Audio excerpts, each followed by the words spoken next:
reconvene the public session. Can I have a motion? So moved. Can I have a second? Second. All in favor? Aye. Aye. We're in public session. So, just so everyone knows, tonight's agenda is going to be changed up a little bit. We're going to go to some part of our normal, then we're going to switch out and return back.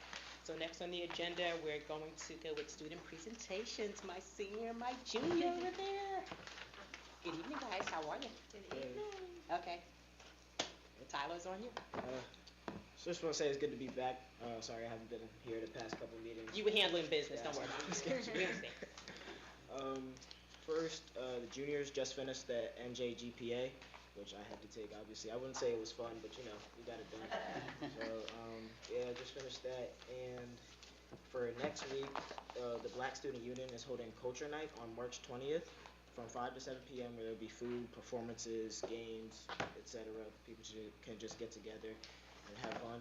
And leading up to that, they are having a Spirit Week. On Monday, in acknowledgement of Women's History Month, there's going to be a Breast Cancer Awareness Day where students will wear all shades of pink. On Tuesday, it's going to be old-fashioned streetwear, like an 80s to 2005, where students can just freely dress how they want to. On Wednesday, it's going to be a BET Day, where it's dressed as your favorite African-American comedian, actor, musician, anybody you want to. On Thursday, it would be a Heritage Rep Your Flag Day, so the colors of where you're from or where your family's from. And on Friday, to end it off, would be an Afro Love Day, where people dress in red, green, or black to showcase unity of Black diaspora. And that's going to start next week, and they'll start making announcements for it starting tomorrow, so to let everybody know. The Spanish Club soccer tournament called the PHS Champions League from 3 to 6 p.m. will be on March 21st, where there's going to be a bunch of teams. Students sign up. They run it tournament style, and they just play in the gym, set a couple goals up, and see who wins, and then you get trophies, and then you get snacks, and the concession stands will all be up, so it's a fun time for all the students to be able to come and get together. And the RoCap are holding a high school voter registration drive on March 25th, where you must be 17 plus, obviously, and you just need to bring your license ID or your last 4 digits of your social security number to get students to be able to register to vote if they don't know how to or they can't go anywhere else to. And as we're moving on from the winter season, all the spring season sports are starting. So like boys volleyball, track, girls flag football, all of those tryouts are happening right now. And then for the club that me and Tomby are in, SAD, all of the events that just happened, and there will be up a bunch more that are about to take place. I'll let her talk about that. Thank you, Tyler. Like Tyler mentioned, SAD, there's a lot of upcoming events this month. So starting off with our event next week with the Piscataway Police Department. It's the open forum event. We'd love to have you guys there. It's at the YMCA. Starts around 6:30, so we'd love to see you all. Pretty much just to bring more awareness about the stuff we're doing, and it's in collaboration with the Safe Streets campaign that the Piscataway Police Department has been holding the past couple months. We also have a field trip to the police department on April 9th, which we're really excited about, to go test out some of the junk goggles and just see all the activities and what kind of goes around in the police department. So some of the STAD students will be going, including us. We have the Walk the Chalk event during school on March 24th, which we're going to write a bunch of nice messages in the parking lots, which is something new that we've never done before, so we're really excited about that as well. On the 27th and the 28th of March, we have the presentation to the PE classes for juniors and seniors to kind of talk about what our goals are and what we've been doing for the campaign, and we're going to have people from the New Jersey Brain Alliance come and kind of talk about our efforts and prepare for our report at the end of this month. Another big event that we're also looking forward to is the FBLA Mission Life event, which is an annual basketball event that they host in the month of March. That will be on April 4th. I believe it's 6 p.m., so we'd also love to have you guys there. SAD's actually doing the halftime there, so usually there's concession stands, and we have a fun little activity planned, so that's something to look forward to as well. Going on FBLA, I sound like this because I just got back from the FBLA SLC trip. So that was from Monday through Wednesday, which was really fun but very tiring. So we had 72 finalists go on the trip and 31 placed to go to nationals. So we're very, very proud, and it was really, really exciting. This is probably the biggest year we took, the most amount of students. So we're really, really thrilled about that. It's always really nice. As a senior, this is my third year going, so it's nice to see how more and more students come and join.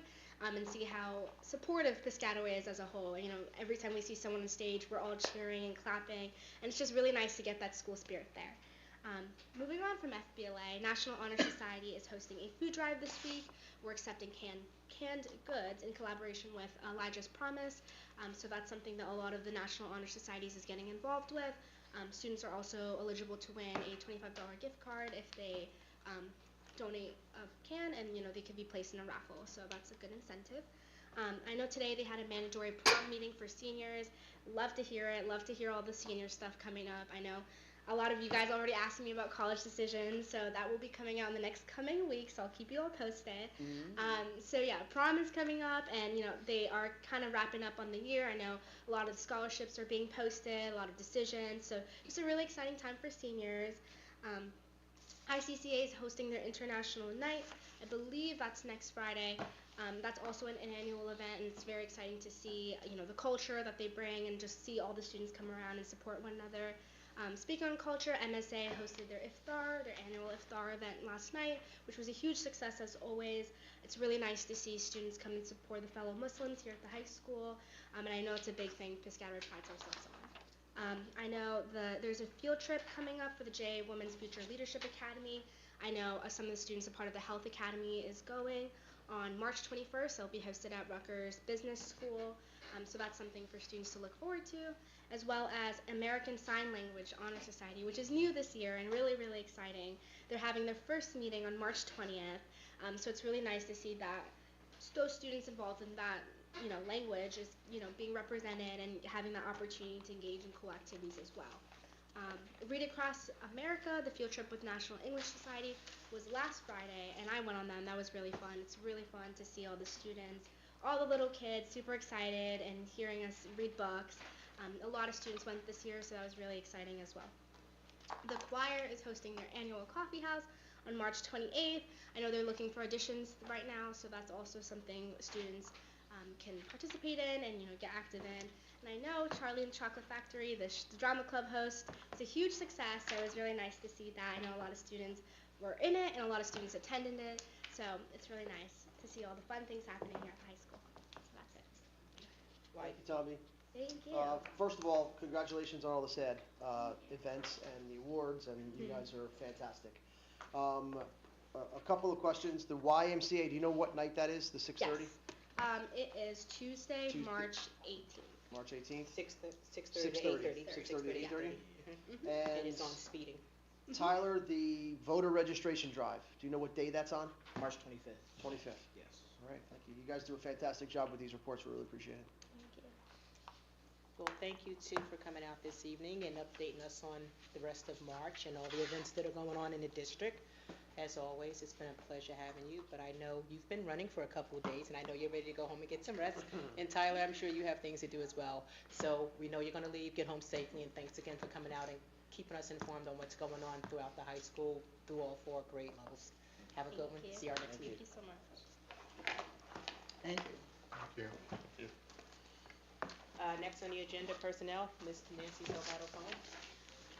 Be it resolved that the following motions identified as items A through F be approved as presented. Second. Mr. Secretary, can you take the roll? Dr. Connors? Yes. Mr. King? Yes. Dr. Nelson? Yes. Mr. Patel? Yes. Ms. Rivers? Ms. Smith? Yes. Ms. Stafford? Yes. Mrs. Salgado Cowan? Yes.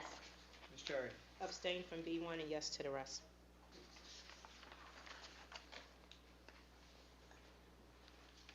Okay, I would like to take this opportunity, now that motion has gone through, to welcome Dr. Johanna Roberto, who is here tonight.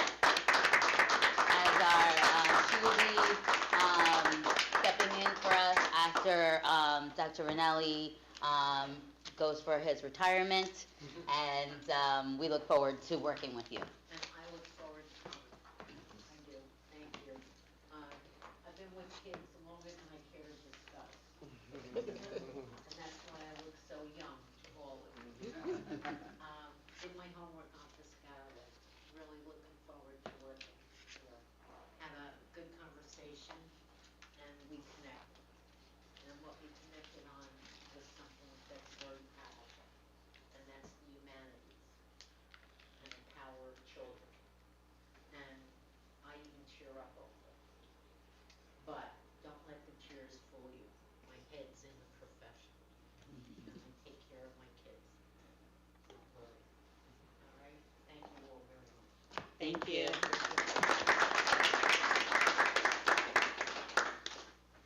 Now on to the President's Report for March 13th, 2025. Congratulations on a job well done by the Piscataway Education Foundation at our Designer Bag Bingo Tricky Tray fundraiser. The foundation gave out 125 prizes to well over 300 guests at the event held on February the 28th, raising in the amount of $19,459. I was excited to help out at the event, and it was wonderful to see so many members of our community having a good time helping our students out. In addition to money raised at the event, the foundation also received a $2,500 donation to its scholarship fund from Maggio's Food Service, bringing our total to nearly $22,000. Thank you to Maggio's and all of our contributors for your great generosity. These funds will allow the foundation to continue to expand its efforts to support our students in our schools. Tonight, our board has the bittersweet duty to say farewell to Dr. Frank Ranelli, who has been our superintendent for the past 6 years with our district for the past 11. Dr. Ranelli will be retiring from Piscataway at the end of this month, and we want to thank you for your tremendous service to Piscataway schools. When you took the helm of our district, you had a vision, you saw it through, and you took our district to the next level. You made every decision with the idea that the students were your children, and you never wavered in your advocacy for our families, teachers, and staff. You saw us through the dark days of COVID-19 pandemic with courage and strong leadership, and we are a better district and community because of your service. We're excited for you in your next chapter, and we wish you well and your family the best. Thank you for everything, Dr. Ranelli.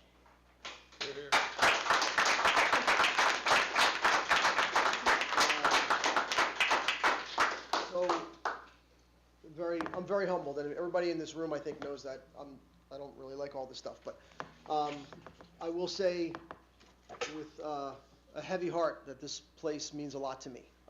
The decision to leave was not easy, but I'll say this, I appreciate the words. I do think we are leaving this place in a really good position because of all the people in this room here.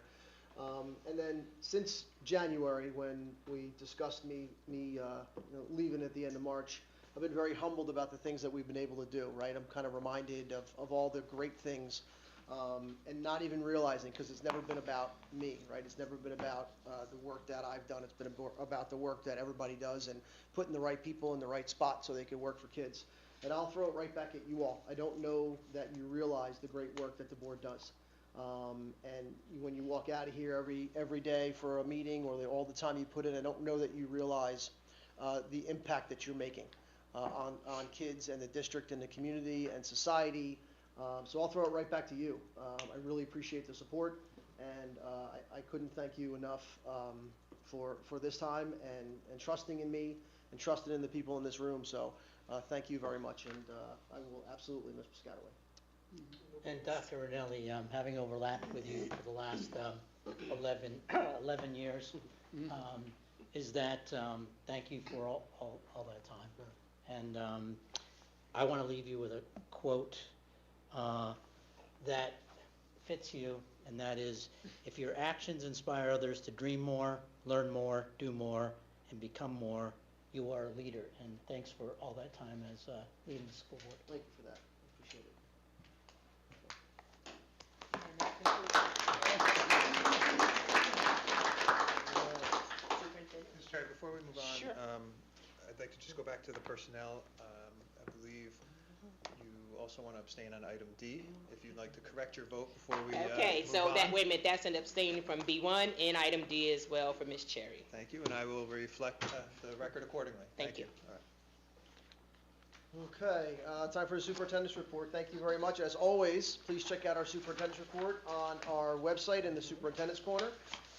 Highlights this month include the community outreach activities, wonderful family nights in our schools, all the high school awards and activities that our reps explained are in here, our winter sports updates and our spring sports, getting ready to gear up there. But a really fun article about Dr. Connors, right on the front page there, about him actually addressing our chem club at our high school regarding his dissertation research and things like that. So inspiring kids, throughout his entire life. So we appreciate that. Okay, so Gary Miller is not here. He left after he took pictures and was in the permanent art show, but I want to talk about a couple things that he was directly involved in. Number one, Parent Square, right? It's a communication system that has gone out to our community, and I'll read a couple things because I think it's really important. This week we launched Parent Square, our new district-wide communication platform. I'm pleased to report it went very smoothly with great feedback from parents and staff. As of earlier this evening, the number of registered users was 2,868, which is fantastic for only a few days. More than a quarter of our total number. Everyone should be receiving a notification at 8 p.m. tonight, so in about 15 minutes, with this, and which include a full link to the newsletter. It goes to our website as well, our top stories, a video of the month, but the most important thing, and it's part of the goals that we have to my left here, is it's translatable to any language they choose, right? So right now, when they would get this, it's not translatable, but as of tonight, it will be.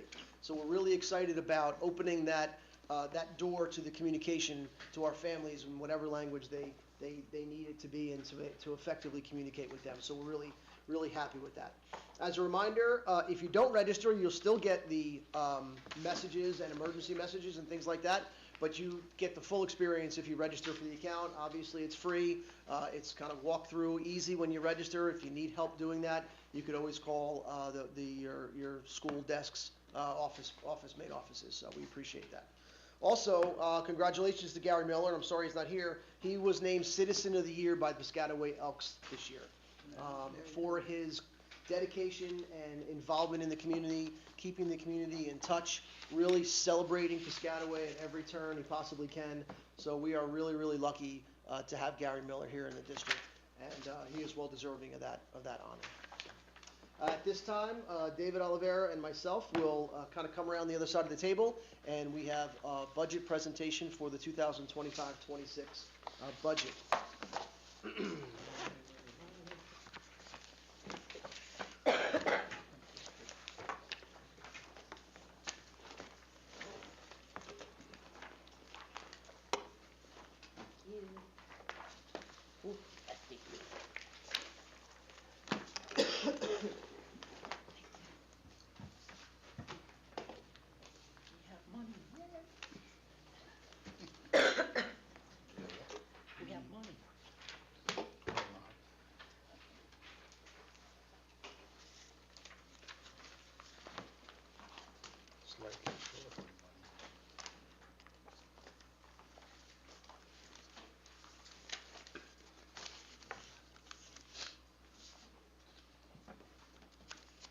So I know Mr. Oliveira will go over the budget calendar at the end of the presentation, but just to give you a little glimpse of that, tonight we'll do the presentation, and then we'll go through what we need to with the county, and then on the second meeting in April, you'll be voting to adopt the budget. Okay? All right, so we don't have a ton of slides, but we have enough to really make sure you understand how we built this, and how David built it, right? Pretty exact. I say we, right? And what went into the discussions, how long it took, really all of the ins and outs, and what the results are, and why we chose this avenue for the results.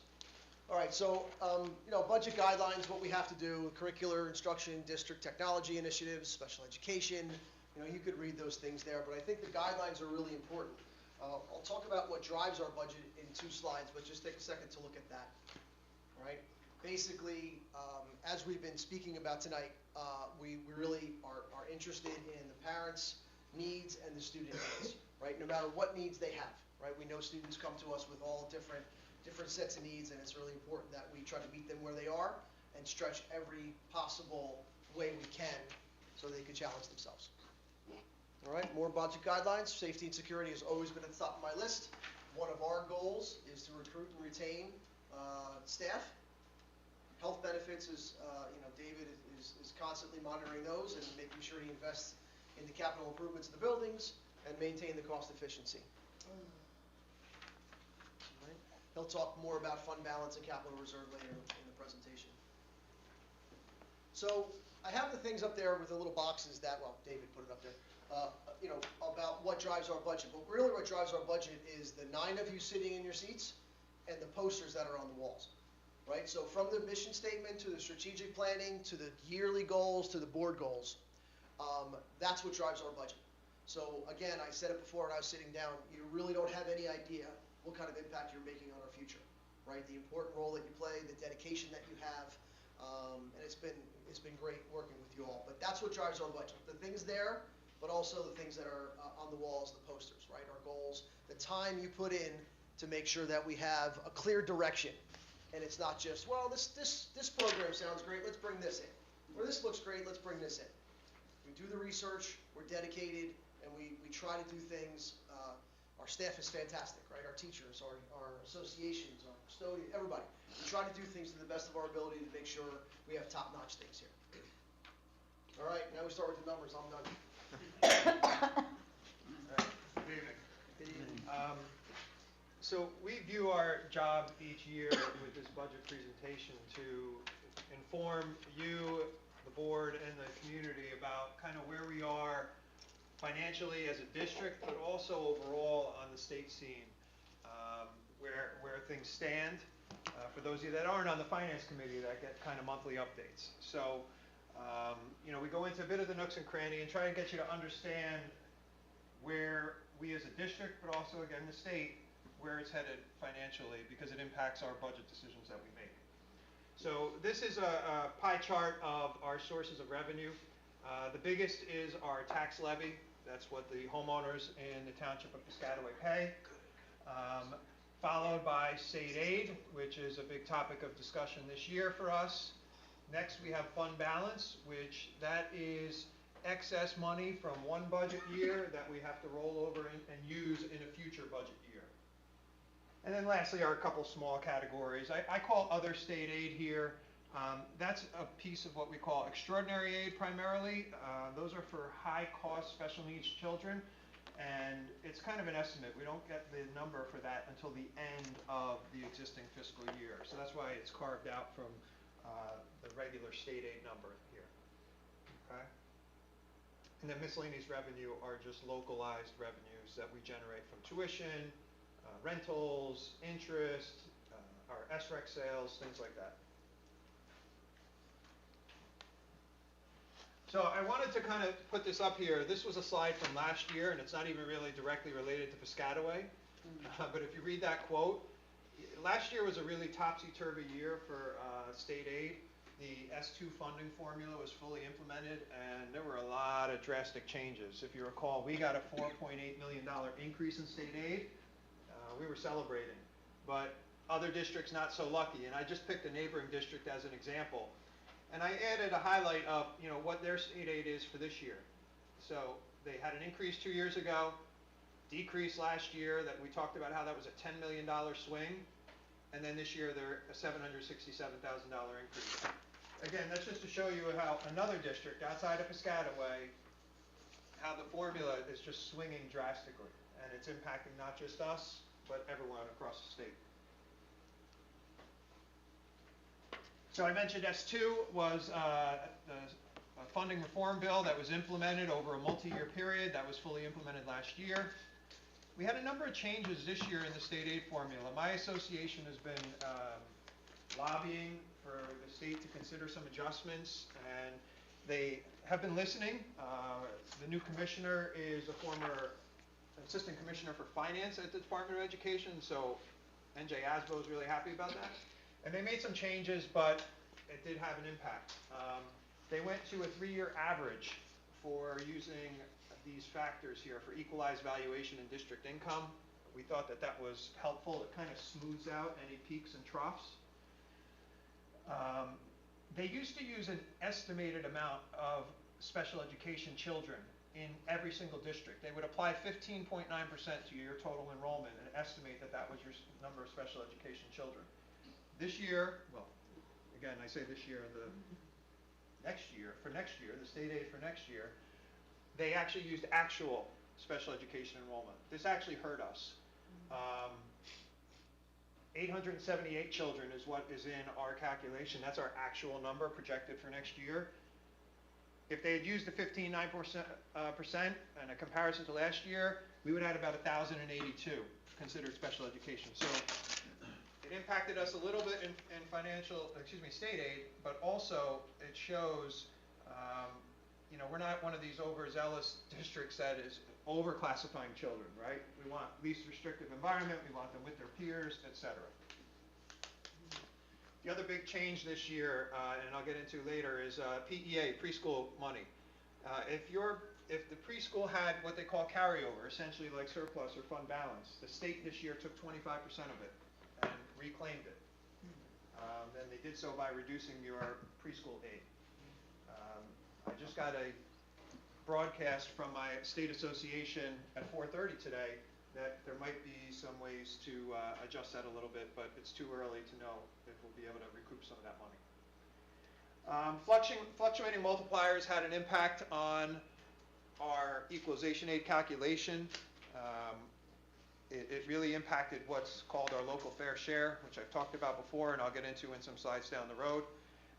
Because of the drastic changes in district state aid, they capped any increase a district could get at 6%, and they capped any decrease at 3%.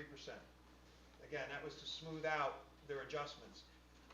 The DOE is not naive to the fact that their formula keeps spitting out these drastic changes, but nobody seems to really have figured out how to make it smooth and consistent for districts, which is really all us BAs are asking for. So here's our state aid history. We had a couple of years all in the same neighborhood. Then we had a nice big $4.8 million increase, okay?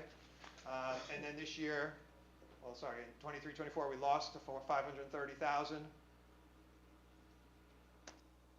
This current year we're in, we gained $4.8 million, and then for next year we have a nearly $800,000 loss, okay? So again, unpredictable.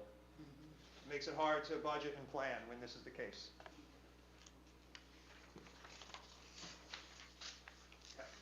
So state aid as a percentage of our budget. For many years, we were in this 14, 15% bracket, and if you go back actually before this, prior to 2016, 2017, kind of 14%, 14.5%, that was kind of the sweet spot. We got some increases in state aid, that one year where we lost money, and then we rocketed back up with the $4.8 million increase, and we're moving down again. My concern is that looking forward, we might be headed back down towards 14% roughly, and what does that mean? Who makes up the difference? The taxpayers. Yeah, they expect us to make it up locally. Of course, they tie our hands a little bit with percentage caps, but they expect us to make up the difference. So, uncapped SFRA aid. That is, if they ran the formula pure and made no adjustments, no limitations, nothing, this is what they say we should get in aid. And if you look here, there's something that really stands out. If they ran the formula pure this year, we would have lost $13.5 million. Wow. Okay? Not good news. Last year we were fully funded, or the current year we're currently in, we were fully funded, according to their formula. $13.5 million decrease I just mentioned. So we could have gotten an additional $12.7 million cut in state aid, because they cut us $800,000. This is where the cap I mentioned earlier really helped a district like us. So in analyzing state aid, the biggest category is equalization aid typically, and these are some of the factors that impact it. Because of that large decrease we should have gotten, they got very cute with how they allocated the money, and they increased artificially some of our categorical aid money. Not too, that's more BA stuff. At the end of the day, we're looking at the top level number for state aid and where we are and where we could have been. David, can I ask you a question? Yep.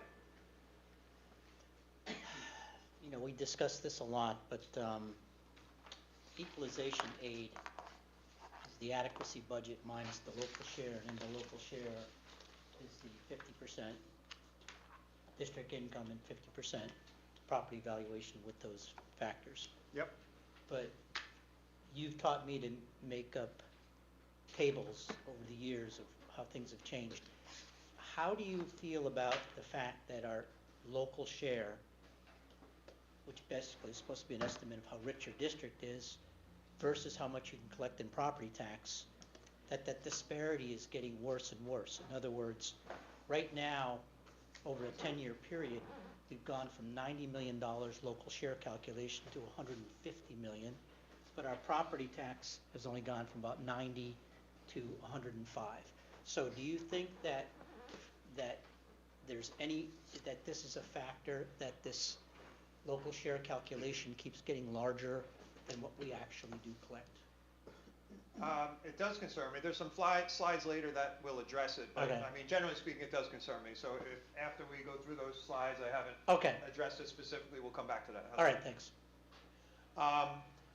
Enrollment's a factor in how they calculate the aid. The good news for us is that our enrollment has kind of stabilized over the last 5 years. We had fears of decreases. It has been stable, which is great. Unfortunately, the projections moving forward look like it might start to go down a little bit again over the next couple of years. We'll wait and see. Our special education students have been increasing. The next chart will show you that.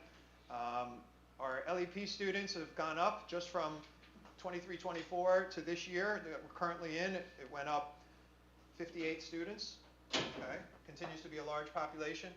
And our free and reduced percentage from last year to this year went up from 36.9 to 44.3. Again, not really a surprise. I talked about, certainly with the committee, but I think even in the public board meetings, they use the New Jersey Medicaid numbers to upload. And so we really captured some families who maybe historically were not filling out the free and reduced lunch applications. Not unique to us, happened for all districts across the state. Here's graphical representation of the enrollment. The orange is regular education, and the blue is special education. It doesn't appear as drastic, but you can see from 23-24 to 24-25, up nearly 40 students, and we're projecting to maintain that for next year.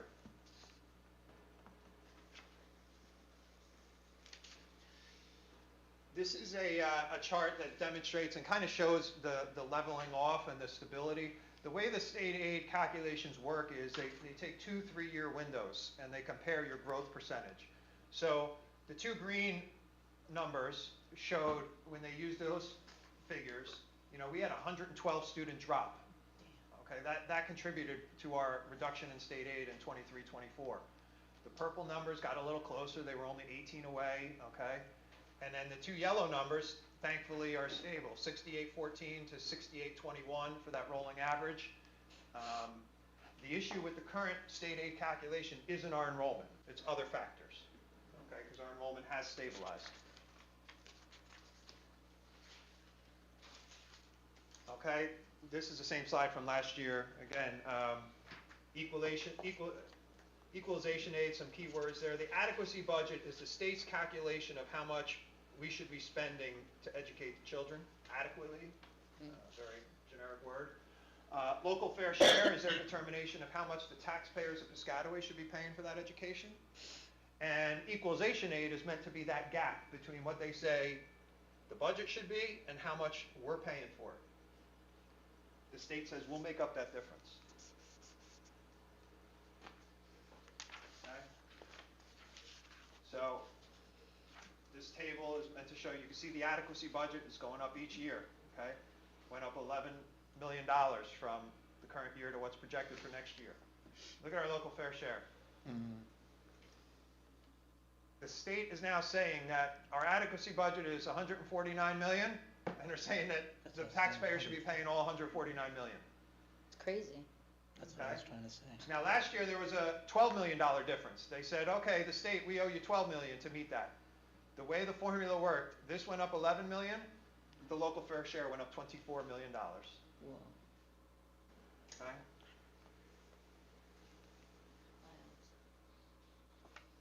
So we're $39.5 million short in our tax levy.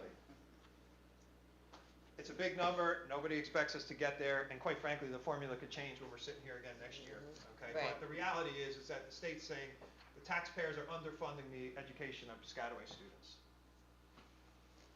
By comparison, last year, the shortfall was 21 million. So in 1 year, our shortfall in funding for the local fair share went from 21 million to 39.5 million. Okay?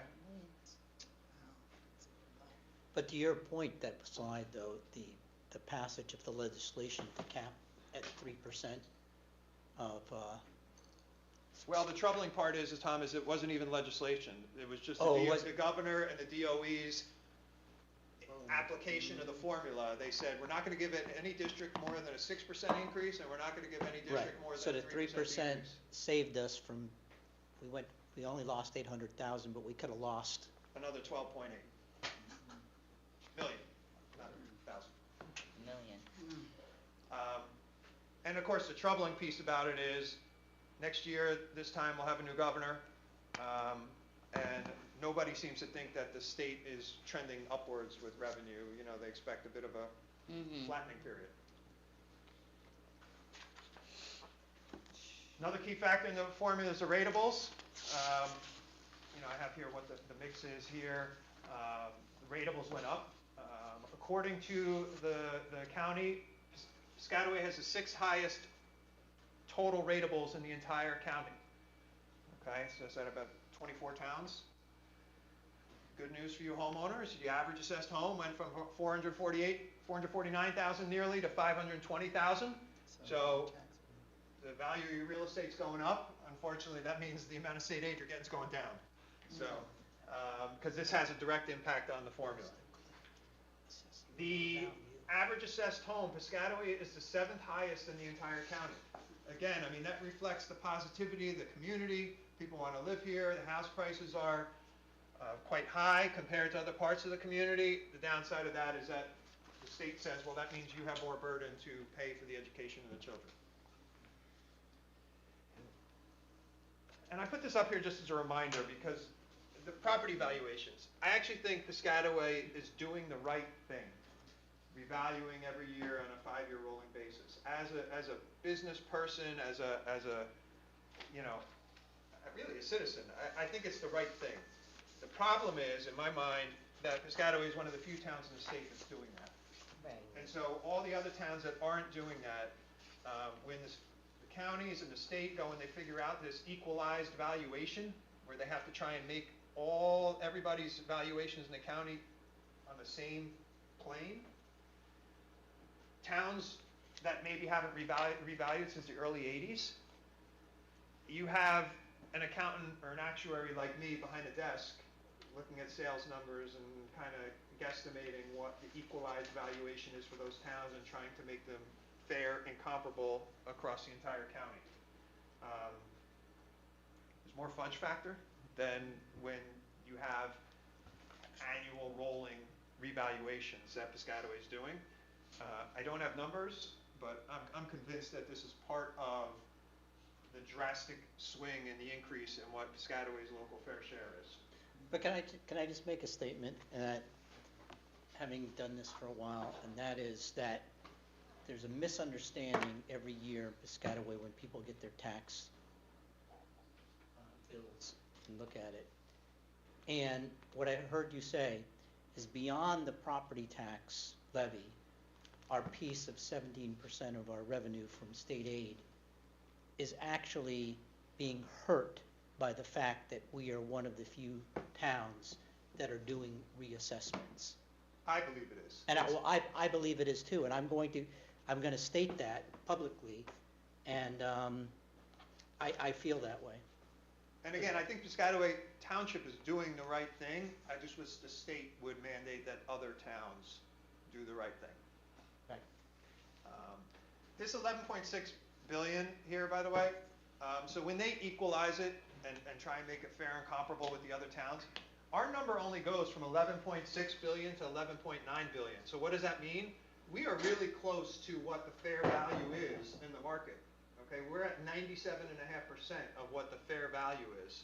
There's towns that are down around 20%, and they get, again, an accountant slash actuary is kind of juicing the numbers based on recent sales and whatever. It's just, there's more room for manipulation. I'm not accusing anybody of anything illicit, but it's not the same as revaluing every year. It's just not.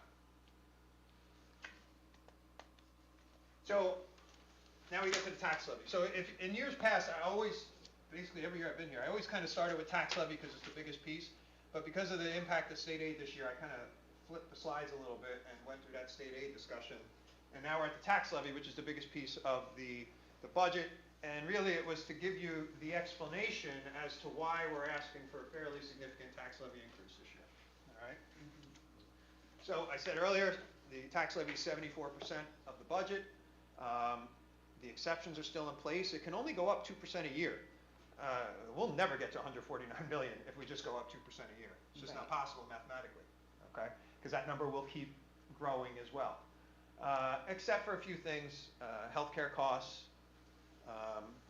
Tom's two favorite words in the dictionary, bank cap.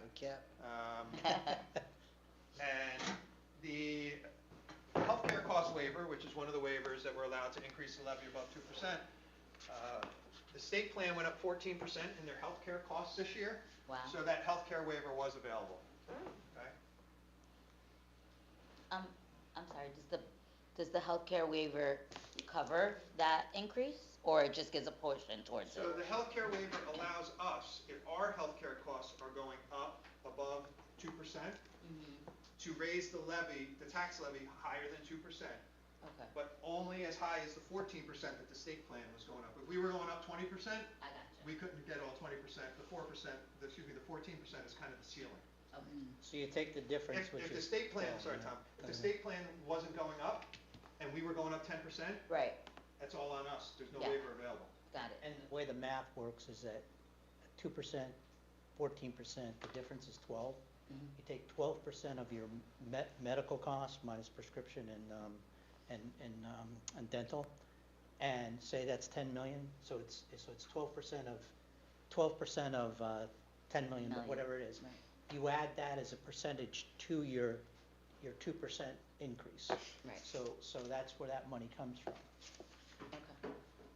But who pays for it? Taxpayer. On bank cap, I think everyone here knows what it is. I've been over it a lot of times every year. We had 1.366 million available this year, and that was because, and I'll point this out, because of the increase we're going to be asking for this year. Remember, last year we only asked for a 1% tax increase, okay? So we really tried to, when we got that large state aid increase, we cut back on the tax levy increase, all right? And we generated bank cap in that process. We're recommending this year that we use 1.1 million of bank cap, which would leave us 266,000 available for the next 2 budget years. So, this is our current year levy, 104 million. That's a far cry from 149 million. The 2% increase of 2,081,870 is there. Use of bank cap of 1.1 million. The healthcare cost waiver of 2.5 million would get us to a tax levy of 109 million. That's a 5.5% increase in the tax levy. Okay. We know that's significant, but again, just for comparison's sake, even after all these increases we're recommending for next year, we're $40 million less than where the state says we should be.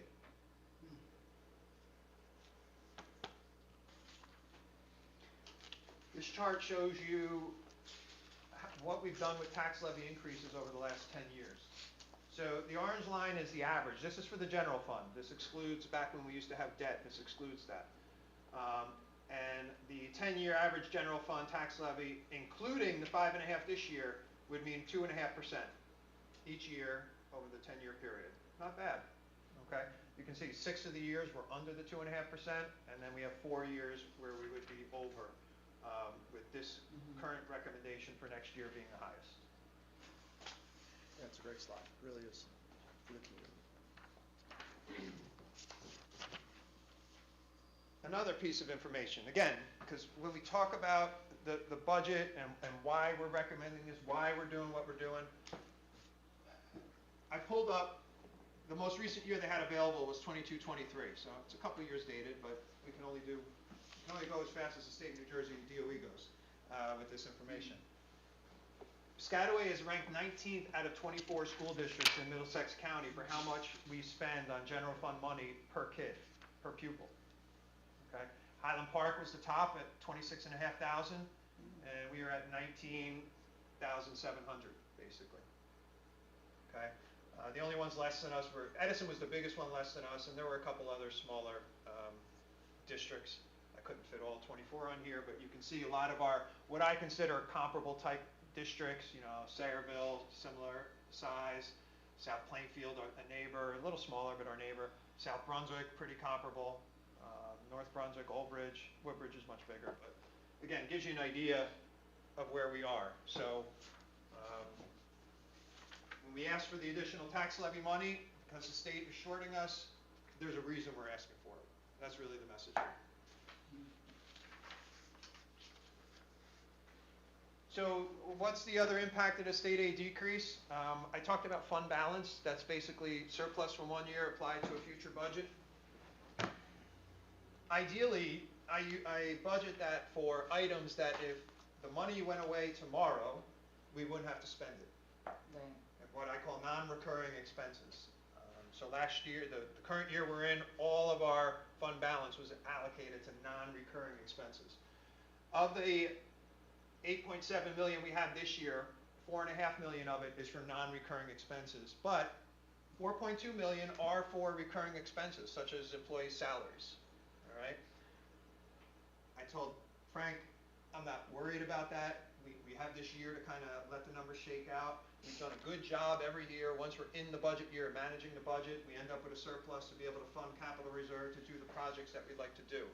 So I'm comfortable heading into this year. I just want to make the board aware that even with that high tax levy increase, it's not like, oh, we're covering all of our recurring expenses.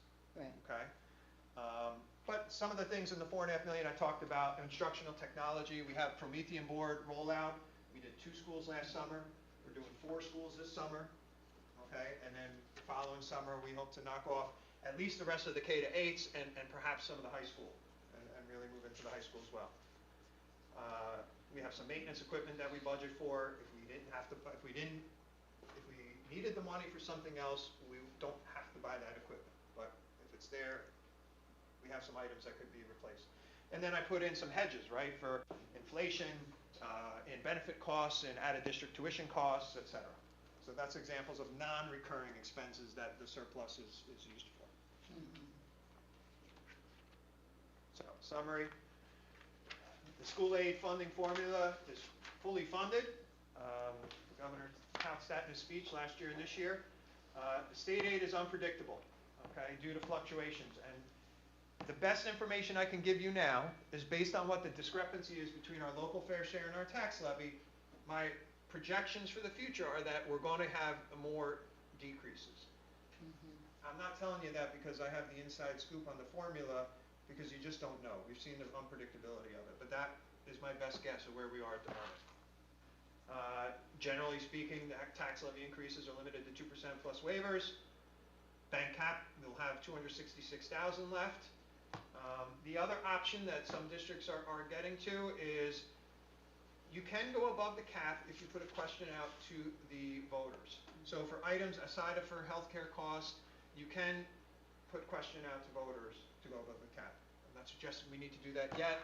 I planted this seed just so everyone's aware it's an option last year. I just leave it there to know, you know, at some point in the future, we may or may not have to consider that.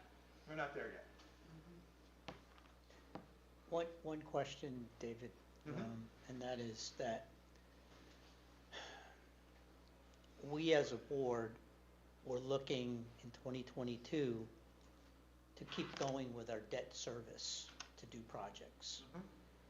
And that debt service basically gets turned into a percentage to be put onto the, tax levy.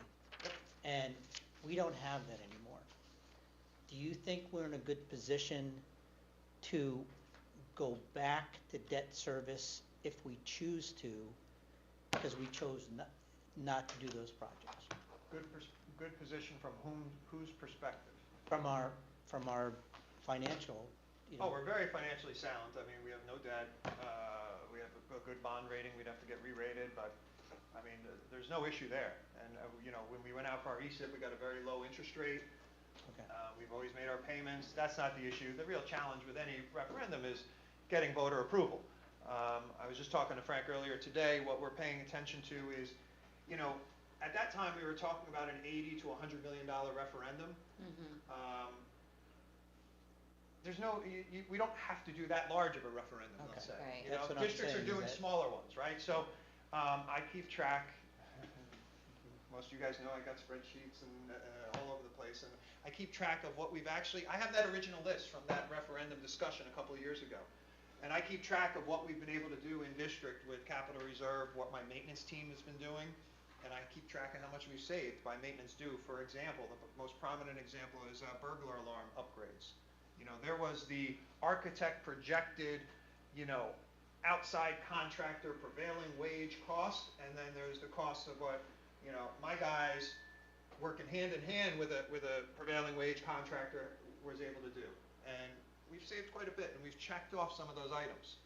So there may be a time that, and we have a couple projects going now, there's a future slide, and I have the big one that I want to accomplish before I sail off into the sunset years down the road, and that's the K-8 bathrooms. I really want to upgrade these kids' bathrooms. So what I was getting at for the board was that if we wanted to go back to funding projects that we did not go with, and we choose some, we would have to do a referendum bond question to bond that money, and it would become debt service that would keep going forward on top of the tax levy. Yeah, if there were a number of That's the projects, point I was like, trying to make. one of the ones we talked about was the science classrooms at the high school. If we wanted to redo that, that would be a significant enough cost where we might want to consider that. The locker rooms at the high school, they're dated, they're used differently. Even the locker rooms at the middle schools, Bill will tell you, they can be used better than what they currently are. They just need to be updated. So you start to piece a couple of those projects together.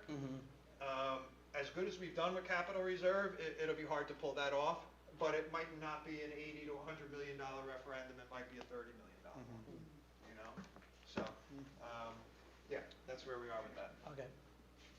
So with all of this conversation has to do with where we are financially and what we're asking for the taxpayers and why we're asking, but let's not lose sight of the focus, and that's the kids.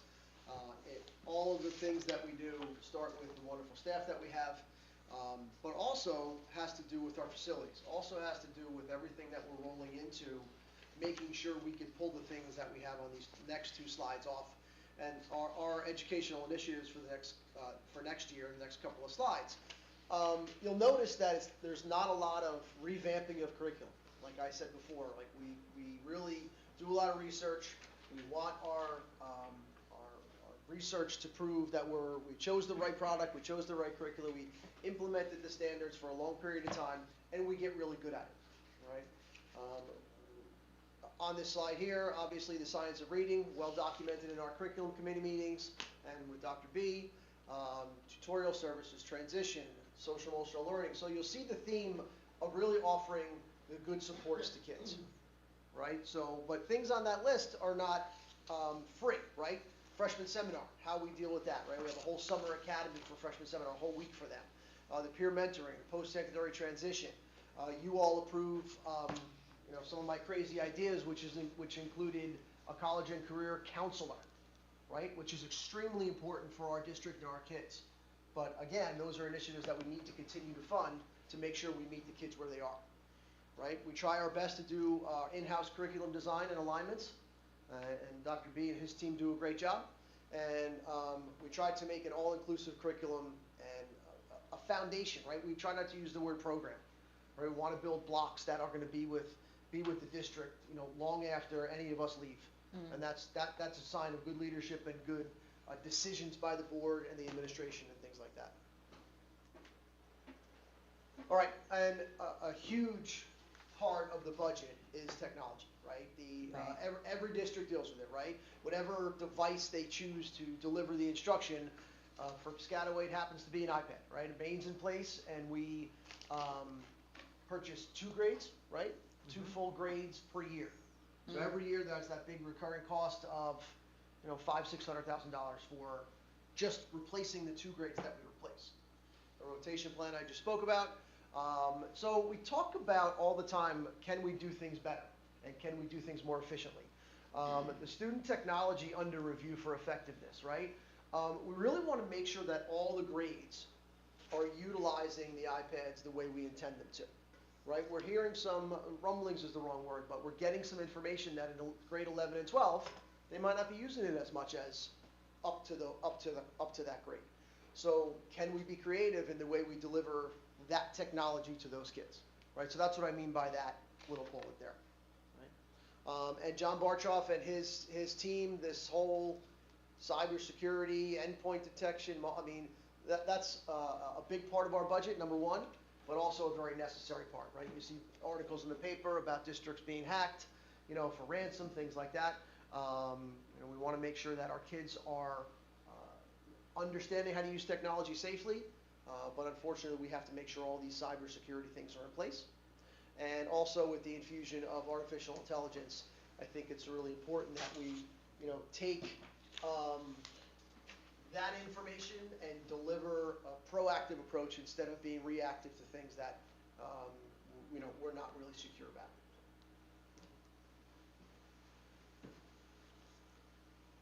Preschool, Yeah, go ahead, I was supposed to do that one. yeah. Yeah. Our preschool expansion aid number, 8.8 million. But I touched on this earlier, that number is net of a 25% reduction in our carryover. So they took, if you will, $251,000 off of that preschool aid number. And that's because our carryover was about $1 million. And really, again, for me, I like having a hedge, okay? Particularly, the board is well aware, we have 3 rented buildings, okay? We've been growing our employee base for preschool along with the numbers. I like to have a hedge to make sure that we can cover those costs. I mean, when we renegotiate a lease, there's some unpredictability there, okay? But the state took some of it. More to come on that. Like I said, I got a broadcast at 4:30 this afternoon, so, maybe there's some room there to recoup some of that. And just showing the growth of our program, we were an early adopter and a rapid expander of our program. 67 kids in 18-19, 557 students now.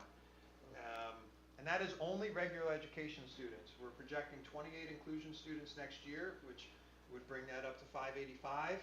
And we have about 90 self-contained students that are preschool age, so that's 675 preschoolers. Is preschool aid proportional to the number of kids you have in it? Yes, it's So based on, if you have a facility to put them in it's a per pupil per pupil. amount. Right. So for regular education, for the inclusion children, the district pays the preschool program from our general fund. We pay that tuition rate to the preschool program to cover the operational costs for those inclusion children. Self-contained is entirely Right. on our general fund budget for the preschoolers.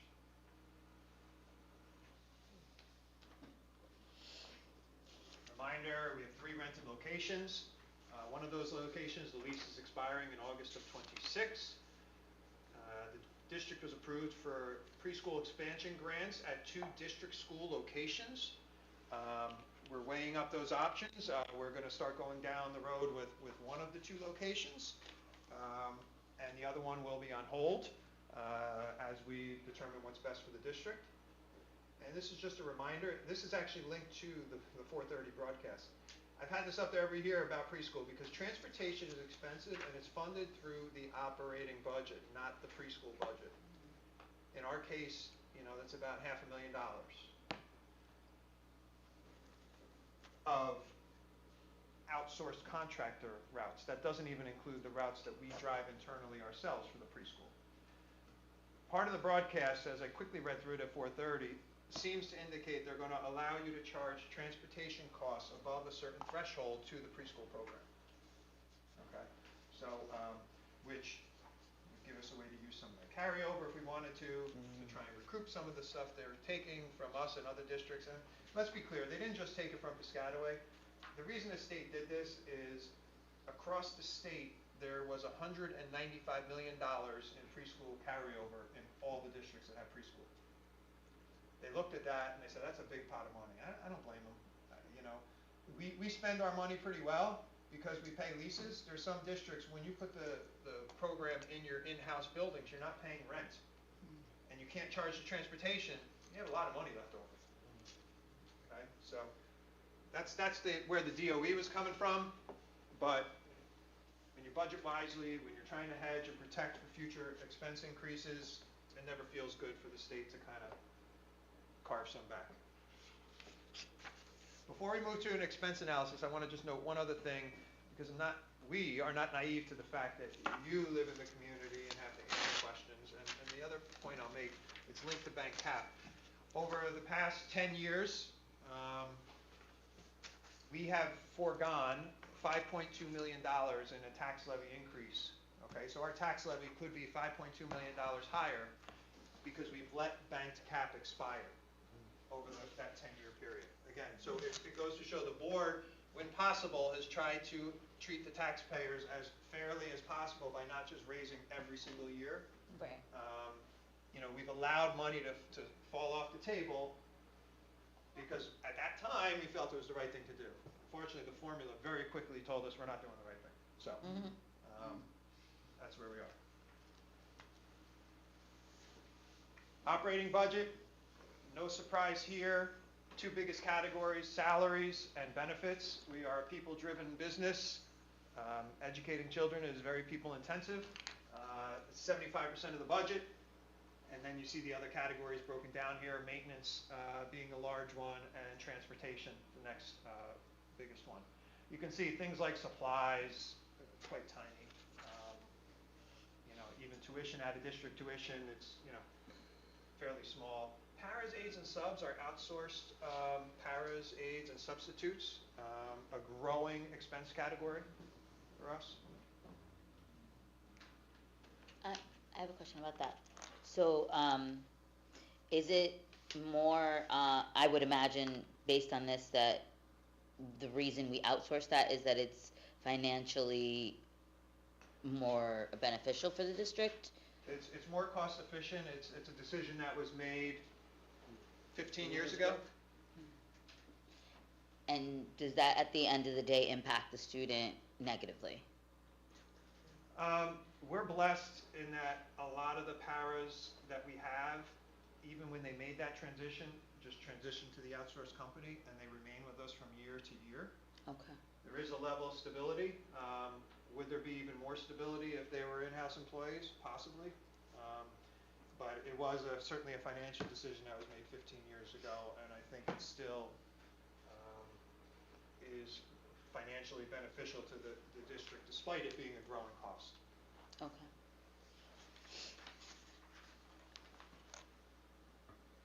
Personnel costs, we review staffing requests every year.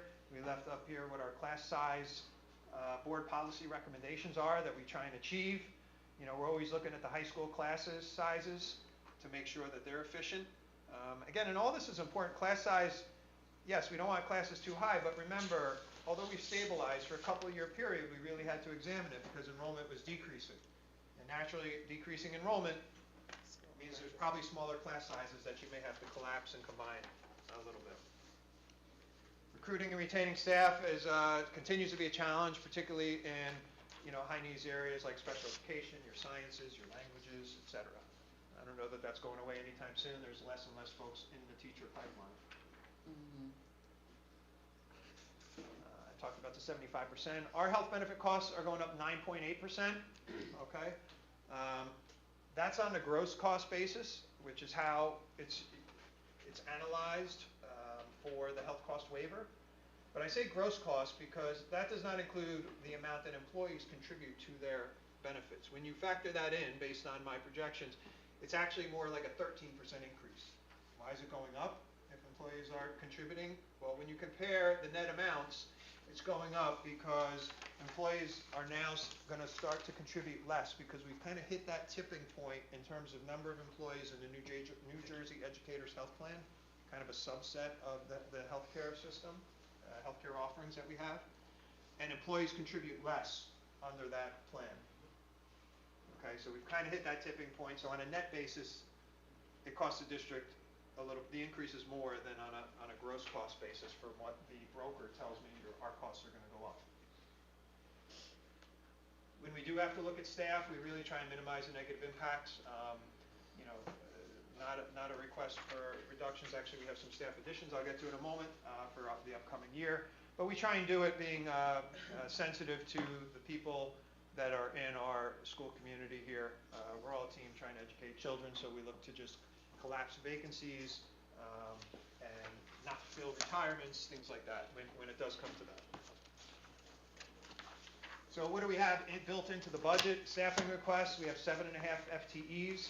I talked earlier about the increase in our LEP, limited English students. We have to add 4 bilingual teachers, if we can find them, okay? At the elementary and intermediate level, 2 and 2, okay? We have an autism class projected for next year, which is right at the threshold for which we will, if we get another student or 2, we will need to open up another class. So we're budgeting for an additional autism teacher because we seem to get more and more referrals. I talked about how our special education numbers have increased. We're doing that. We're going to be doing that nice, beautiful media center project, and we think we need a second clerk to monitor the beautiful project once it's done. Okay? That's probably more a mid-year hire because of the scope of when the project's going to be completed, but again, we budgeted for it. We have a floating nurse who's very well utilized and really could be full-time, so we're recommending increasing the position from a part-time to a full-time position. And Frank talked about IT, how important it is. We say telecom specialist, but telecom now isn't just your traditional analog phone. Right. It's IP based. It's really getting into broadband internet, wiring, server, switch connections, etc. So do we have a person like that in the district now? Are we adding? We have one now, Okay. and we feel we need another person in training, so to speak. Really, you don't want at any point somebody to leave in any position. They're the only one who knows how to do what's happening. We keep looking at elementary staffing because we really won't know kindergarten enrollment until closer to the year. We have projections for the grades 1 to 3.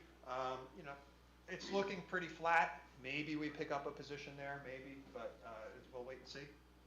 And I went back through all the budget presentations, including this one, and for the past 5 budget cycles, net, we've decreased by 3.5 FTEs in terms of our staffing requests. We had 1 year, 2 years ago, with the reduction in state aid, and we thought it was going to be even bigger than it was, where we really did a deep dive on positions and what I talked about with the high school schedule and collapsing vacancies and things like that. So net, we've been efficient and effective. I think those are words we had on earlier slides, even with staffing. Yeah, I think it's important to know we've gone down 3.5 positions, but we really try to deliver the best education that we can. We've gone down about 400 kids. So we really, again, with your support and the budgets, the way they lie out, we really tried to keep as much staff as we could to make the best scenarios for the kids. Summary of the key operating expense categories. Again, staffing, salaries, and benefits. The parent sub costs for next year are projected to go up $820,000. Part of that is special education enrollment increases, so we have more para costs. The preschool and self-contained costs in and of itself, those 2 categories are going up $200,000, okay, for those 2 categories due to, students, new students. outsourced one-to-one services. One of the other factors with our special education increase in number of students is we're seeing them have more and more severe needs. We have more than I ever remember in terms of students requiring one-to-one nurses to travel with the child. There's not enough nurses to do that job. That's one of the reasons why we're asking for one to go from part-time to full-time, but we end up having to go to these outsource agencies to hire nurses, and that gets quite costly. Okay, and they follow the child around every day because they have medical needs that require it. So those costs are going up about 17% related to one-to-one needs for some of our highly disabled children. Utilities going up 21%. We completed the ESIP. We have solar panels, some of which need to be replaced, but irrespective of that, there was a recent auction on the supplying of power. You're going to see an increase in your own bills as well at home. They've gone up already. They're going up more in June. Okay. PJM, who is the deliverer of electricity for this area, in an auction, they, won whatever the auction was, but their rates are being projected out to have an impact of up to 20% on our home and business utility bills in the coming months. Okay, so sorry for the bad news, but more might be coming at home as well. We can't handle what we're dealing with now. I Yeah, I know. Thanks, David. I know. Not that you do it, it's not your fault. Yeah, I had Ernie the highest News- home heating bill last month myself, Are there any new synergistic companies out there? and nothing's going to help that. I'm thinking about putting one of those cages over my thermostat so my children can't touch it. And charter school costs. We've talked about this all 10 years I've been in district. First half dozen years, it didn't really bother me, but the last couple of years, we've seen an increase. Over the last 5 years, it's gone up about 9% per year. Yeah. And we're spending about $1 million, I say spending, we're transferring about $1 million to charter schools now for children that are enrolled there. Our enrollment's up in the high 60s now. It used to be Mid-40s, 38, 39 for a lot of years. What charter schools, so some of our students that we paid tuition for to go to charter schools? Hatikva in East Brunswick, Teams, Another one I can't think of it though. I don't know, I can't think of it. those are probably two of the bigger ones. Yeah, I have the whole list, but But the tax money for them goes with them. Greater Brunswick? Exactly. Anyone in Greater Brunswick? maybe. Yeah. Franklin, couple of them, Thomas Addison. There's one in Franklin now, is that? There are two Oh, with yeah, Franklin. there's two in Franklin. Yeah. Oh, yes, so. We're still not, I remember going to a meeting 6 years ago, and Franklin was paying out $5 or $6 million a year for charter kids. That was 6 years ago. So we're not in that territory, thank God, but our number has gone up. Touch on some of the facility projects. Now, facility projects we tend to fund with capital reserve or our Fund 12. Not a huge impact on our general fund activities, but it's important to note a few things here. We completed the ESIP this year. That's done. The interior alterations that we're doing at the high school, the media center, the esports room, the cafeteria seating, the new nurse's office, a couple tech classrooms. We awarded that bid. I've already had the preliminary meeting with the contractor. I just got a planned construction schedule today. So that's moving along. We're hoping by the end of the year, everything's done and dusted. Really, we're asking them to be done by Thanksgiving, so we'll see how that goes. Acoustical upgrades and bleachers. That is to improve the acoustics across the hall, which everybody was just in, but also up at the gym at the high school. Already had a meeting with those guys. They'll be working in the summer as well. On tonight's agenda is a resolution to approve the award of a contract for the bleachers at the SBA gym. And that'll be done also in the summer concurrently with the acoustical upgrade project. These are items that have already been or are being funded via resolutions tonight with capital reserve. So I'll get to a slide on that in a minute, but the money we save, we put it in reserve, we use it to fund projects because we don't have debt, we haven't done a referendum. The intercom, public address system, clock upgrades at the high school. We are working on we got a quote back today that we're looking at. I expect to have that on the agenda at the April 10th meeting, so we can move forward with that project in the summer. This is another item that was on our referendum list from A few years ago. 4 years ago, that we're getting done. And we've been chipping away where we can. Okay? And my great maintenance department, you know, they're gonna supervise a lot of localized projects. I mentioned earlier, the burglar alarm upgrades, doing a great job with that. I just approved purchase orders for 2 more. So we're nearly done with all the buildings, the upgrades. And at a future finance committee meeting, I'll show. But that was an important statement you How much made, we that saved we have by not doing been bonding money for these projects. We have been paying as we've been going based on our capital reserves, the fact that we're doing, you know, savings and the investment program and so on. So it's an important point that we're not bonding money to these projects. We're paying cash as go as we're going. We'll And do some- doing in-house some of it. We'll do some carpet removal, tile installations in the summer, painting projects. I have a bid out on the street now to do classroom painting in 5 buildings this summer. Very successful last summer Yeah, that with was the 2 ideal. schools. We're doing 5. Okay. And we're linking 4 of those buildings with their Promethean board installations this summer. It's going to be a busy summer.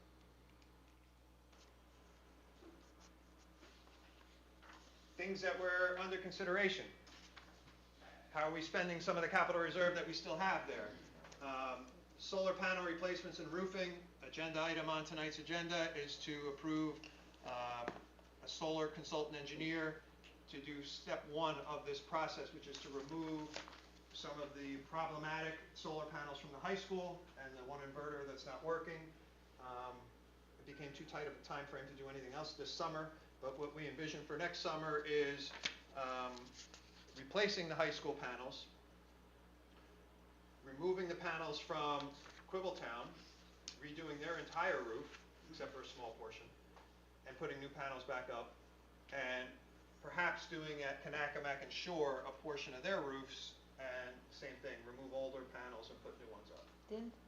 Wasn't Shore just recently outfitted with panels? So we have a couple of phases with panels. Shore got panels in 2008, Oh, 2008, 2009, 2012, and then they may have gotten some on this ESIP project. So the ESIP is separate. ESIP, oh, right, that's what it was. some buildings got solar panels on the ESIP that was part of a PPA. We don't own those. Okay, That's what helped fund the ESIP, but we have a couple different tranches of solar panels. Fellowship Farm alterations, that is one of the locations, that's this building. That's one of the locations for the preschool, where we think we have the opportunity to add preschool classrooms with the upper half of this building. Eisenhower Addition is the other potential preschool location.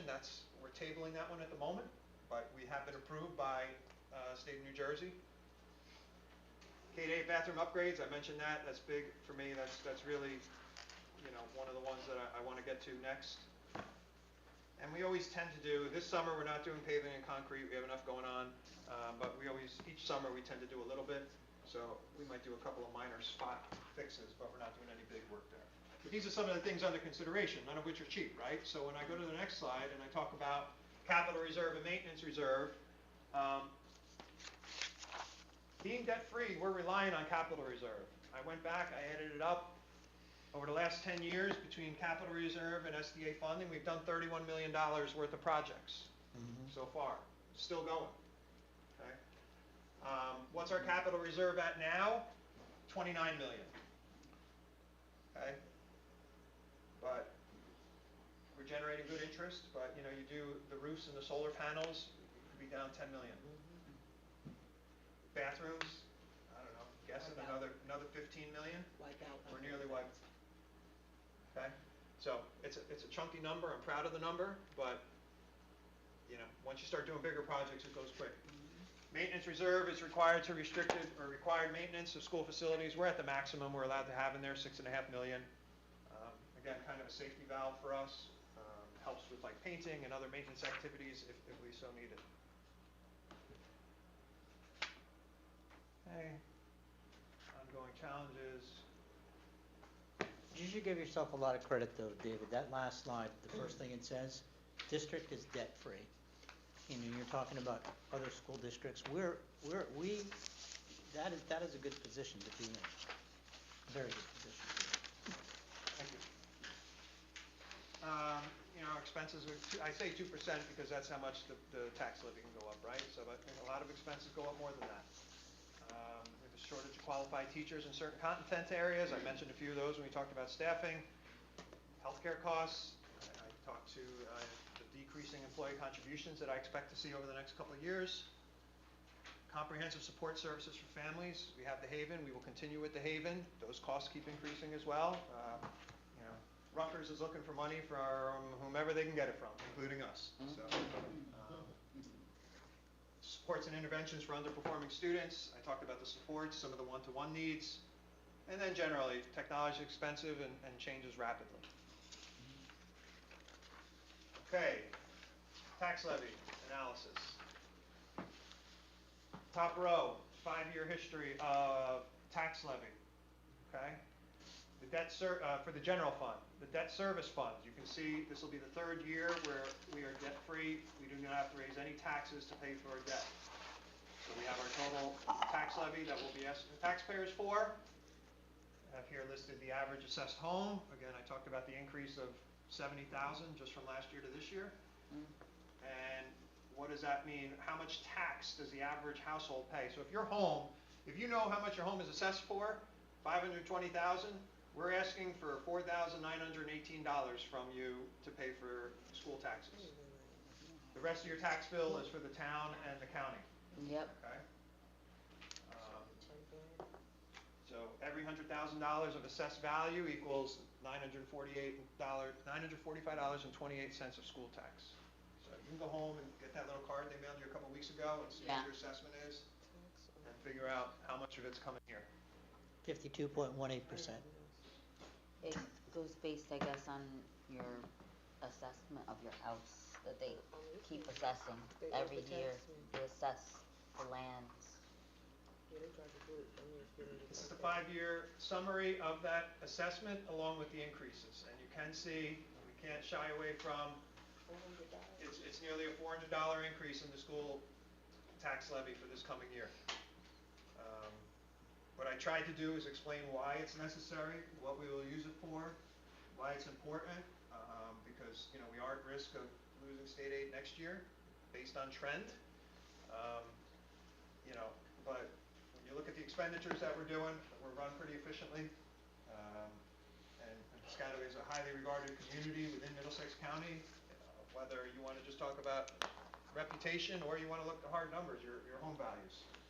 People want to live here. So.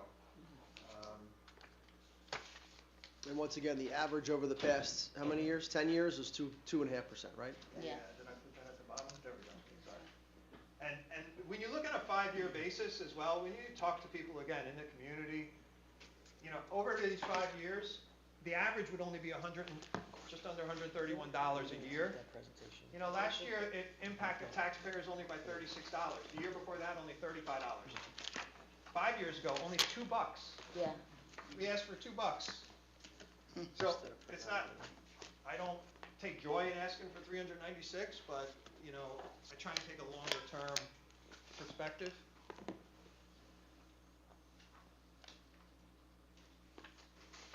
And here's our calendar of where we go from here. Tonight, I hope you'll approve the resolution submitting the budget. I will get that into the county by next week for their approval. That window between March 20th and April 24th. For us, historically, has always been fairly quiet. This budget, once approved, is pretty much done and dusted, and we will have our public hearing and budget adoption the 24th, and then the budget you'll get your budget books that we always distribute for that April meeting with a summary of the budget, and then the day after, I'll post the user-friendly budget on the website. Any last questions? Oof. Sorry. Ooh. Wake up, everyone. Wowzers. That was a lot. David, thanks. Great job, really. Yes, thank you. As always. That concludes my report, Okay. Madam President.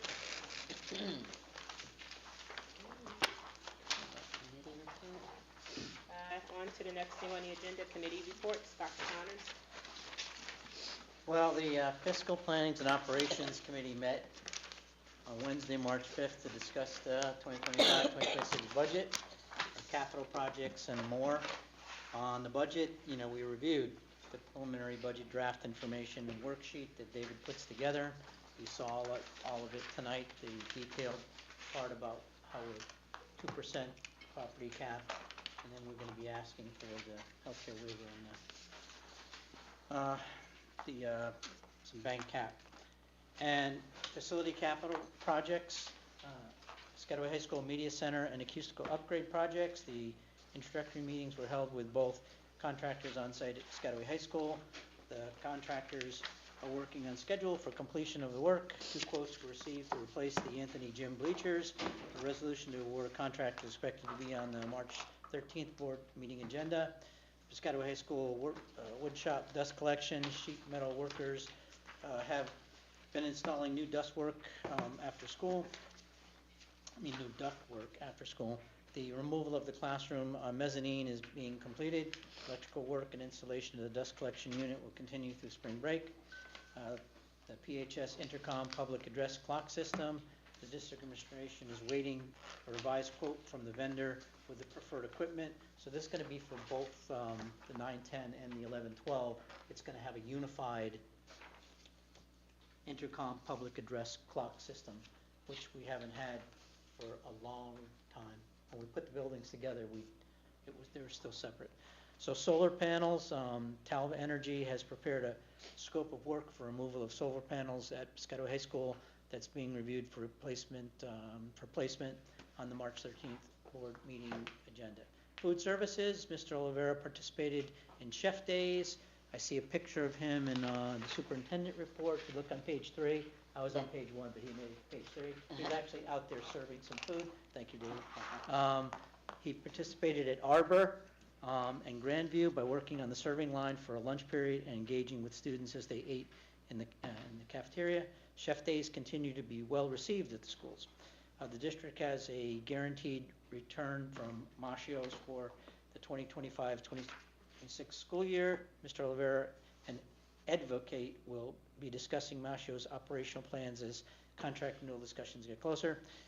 New Jersey School Business Legislative Update. Dr. Connors noted that Kevin Dammer, who's was the acting Commissioner of Education, he was approved as the New Jersey Commissioner of Education. The committee discussed the no-fee food option bill being discussed by the legislature. Business office, we talked about our investment account. The committee reviewed the current balance on the February 2025 New Jersey Asset and Rebate Management Statement. That's what NJR stands for. And the current interest rates. Subscription busing and food service meal pricing. Mr. Oliveira recommended that the subscription busing rate and meal prices remain the same for 2025-26. Gov deals, this is a way in which we can make some money by putting things out there for sale. David played hardball and he put something out there and didn't get any bids, and then he did it again, and he informed the committee about the sale of equipment. And you got how much? You got 3? We had what they call a shop bot device in the wood shop room. We initially had listed it, and I think the winning bid was between $4,000 and $5,000. We decided that wasn't good enough. We held it back for a couple months. We put it back out, and the successful bidder this time was $12,200. So picked up another $7,500. Way to go, David. Way to go. And that is my report, Madam Chairman. Thank you. Madam. Thank you, Dr. Connors. Okay, approval of minutes, Ms. Rivers? Yes, be resolved that the following minutes be approved as submitted this meeting, February 13th, 2025, and executive session, February 13th, 2025. Second. All in favor? Then, special meeting, February 24th, 2025, and executive session, February 24th, 2025. Second. All in favor? Aye. Public comments from the floor. I'm looking around, I see my usual familiar familiar faces, and I don't think there's anybody here wishing to, I stand corrected. Let me finish the whole spiel. I gotta give my speech. Don't be taking my shine away. The Board Go Board for of it, Madam Education President. recognizes the value of public comments on educational issues and school matters of the community interest. In support of this position, the law established a period of public comment at every board meeting. Individuals wishing to speak must state their name and address. Comments are limited to 3 minutes duration, but an individual may speak a second time after all others who wish to speak on the topic have been heard. The board may require that individuals register to speak prior to the beginning of the meeting. Participants may submit written material in support of their position. All statements and/or questions shall be directed to the presiding officer, and no participant may address or question board members individually. All speakers are requested to express themselves in a civil matter with due respect to dignity and privacy rights of others whose legal rights may be affected. Please note, while this is not the board's intention to stifle comments on matters of legitimate concern to the school community, the public should be aware that if their statements violate the rights of others under the law governing defamation or invasion of privacy, they may face personal liability to the injured party. If speakers are uncertain of legal ramifications of their comment, the board urges them to seek guidance beforehand from their own legal advisor. The floor is now open. Please state your name and the town you live in for the record, please. All right, good evening. Ken Good Simmons, 113 Willow Avenue, Piscataway. Good evening, everybody. Hi, Kenny. How are you? I'm great, how are you? I'm doing Good great. evening. Good evening, We everybody. love having you Mr. here. Chapman, too. Thank you. My question is in regards to the budget, just a quick question on there. There was a mention of budgeting for improving the PA system within the school, and I wanted to know if that also will include improving the PA system within the football field, which has had some issues over time. I don't know if they've been rectified, but I was just curious to see if that was going to be an improvement, seeing that we had the fabulous grounds there, and sometimes the public address system was spotty at certain games and events. So the high school PA system project that we talked about in the presentation is not related to the outdoor public address system. What we've encountered a couple times with the outdoor system is exposure to it has been left to the public at times, and we've had some issues there. So the last I heard, we had purchased a gate to lock up the equipment, and I'm not aware of more recent problems with the actual intercom. If there are, I'll talk to my guys, tomorrow and find out and test it out. We'll talk to the athletic director, and if there's anything we need to do, I mean, there's a company that we use to work and to try and improve the system, so we'll look into that. Okay, sounds good. Yeah, I back in the fall, was when I Right. recognized problems. I'm not aware of problems now. Okay. But being that you had this PA line item there, I was curious. Okay. Enjoyed the budget presentation, and speak to you soon. Thank you, Kenny. Thank you. Thank you. Anyone else in the floor wishing to speak in public comments? Being I see no one standing or raising their Motion hand. to close. Sure, I got you. All in favor? Second. Second. Public comments are closed. Fiscal plan and operations, Dr. Connors. Be resolved, the following motions identified as items A through O be approved as presented. And just, there's a lot in here, but a lot has been highlighted, like such as C, which is the authorization for the preschool, and then the other things that our business administrator had mentioned during his budget presentation is in here as well. Second. Mr. Secretary, can you take the roll? Mr. King? Yes. Dr. Nelson? Yes. Mr. Patel? Yes. Ms. Rivers? Yes. Ms. Smith? Yes. Ms. Stafford? Yes. Dr. Connors? Yes. Mrs. Salgado Cowan? Yes. Ms. Cherry? Yes. Motion's carried. Policy, Ms. Smith.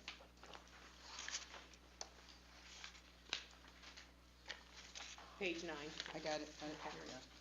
Be it resolved that the following motions identified as items A and B be approved as presented. Second? Mr. Secretary, can you take the roll? I just want to say one thing, and that is I wanted to thank you guys for taking the school facilities names policy and updating it with those recommendations to change the committee name. Thank you. Okay. Dr. Nelson? Yes. Mr. Patel? Yes. Ms. Rivers? Yes. Ms. Smith? Ms. Stafford? Yes. Dr. Connors? Yes. Mr. King? Yes. Mrs. Salgado Cowan? Yes. Ms. Berry? Yes. Motion carried. Curriculum, Mr. Patel? Be it resolved that the following motion identified as item A be approved as presented. Second. Mr. Secretary, can you take the roll? Mr. Patel? Yes. Ms. Rivers? Yes. Ms. Smith? Yes. Ms. Stafford? Yes. Dr. Connors? Yes. Mr. King? Yes. Dr. Nelson? Yes. Mrs. Salgado Cowan? Yes. Ms. Cherry? Yes. Motion carries. Pupil Services, Dr. Nelson?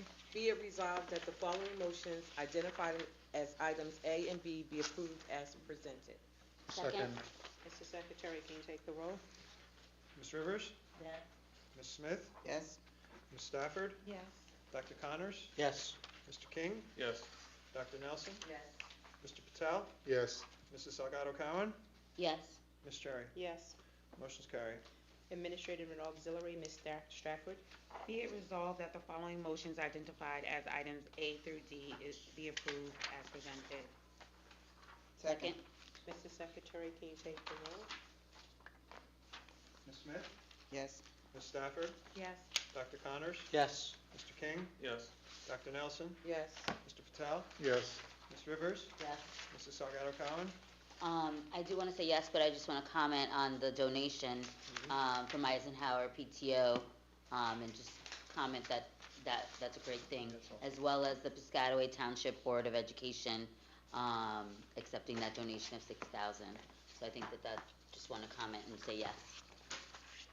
And Ms. Cherry? Yes. Motion's And I carried. also want to note that the adoption of our 2025 board goals are also on today's agenda, and they will be printed and put up on the board, replacing the old ones that are up there from '24. Okay, back over here. Old business, Dr. Connors, we got a basketball game to go see. You're limited to 3 Madam minutes. President, one item on old business, the New Jersey School Boards Association Master Board Certification that were started. Remember last year, we attained the board certification in December of 2024. We now have 2 years to get the Master Board Certification, which is an additional 10 credits in those 2 years. And I want to give you an update that we got a credit and a half for having New Jersey School Board tell us about the superintendent search. And once we get through the whole superintendent name, we'll get 3 more credits, which means we only have 5.5 credits to go. And another until- year and a half. And a year and a half. And we will get our Master Board certification, so Year and that's a good half. news. Comment. Okay. That's all I had to say. Anyone with new business? New business real quick, I have a couple of things, is that the virtual New Jersey School Boards Association Legislative Committee is meeting this Saturday, and that's where we advocate for all kinds of things across New Jersey.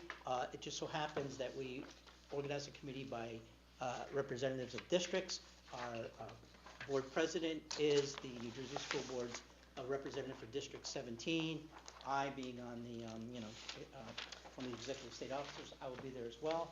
But we have an exciting meeting coming up, and we'll learn more about some of the newest stuff going on in our legislature. The second thing is that New Jersey School Board Association, twice a year has its delegate assembly. And I'm happy to say that the nomination committee of the New Jersey School Boards Association has nominated me to be the vice president for finance again for a 2-year period, and there will be election at that meeting. I do not have any of the resolutions yet from the resolution subcommittee, but once I get those, I'm going to try and share them with you so that we know how to vote at that delegate assembly. And that's it. Thank you, Dr. Connors. Last thing on the agenda, can I have a motion for adjournment? Motion. All in favor? Aye. And we are adjourned.